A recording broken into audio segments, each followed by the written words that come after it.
ಇಂದು ನನಗೆ ಡೆಂಗ್ಯೂ ಬಂದಿದೆ.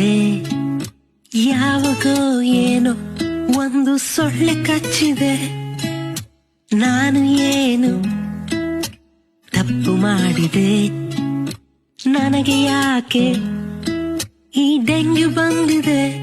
ನೀನು ಸೊಳ್ಳೆ ಬತ್ತಿ ಹಾಕ್ಲಿಲ್ಲ ಮಲಗುವ ಮುನ್ನ, ನೀನು ಕಿಟಕಿಯೆಲ್ಲ ಹಾಕಿಲ್ಲ ಮಲಗುವ ಮುನ್ನ, ನಿನ್ನ ಮನೆ ಸುತ್ತ ಜಾಗ ನೀನು ಕ್ಲೀನು ಮಾಡ್ಲಿಲ್ಲ. ಕ್ಲಿಯರು ಮಾಡ್ಬೇಕಿತ್ತು ನಿಂತ ನೀರು ನೀನು ಮಾಡ್ಲಿಲ್ಲ.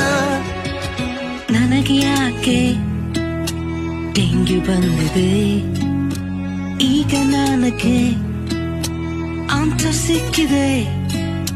ಪ್ಲೇಟ್ಲೆಟ್ ಕೌಂಟು ಕಡಿಮೆಯಾಗಿದೆ. ಕೊನೆಗೂ ನನಗೆ ಬುದ್ಧಿ ಬಂದಿದೆ.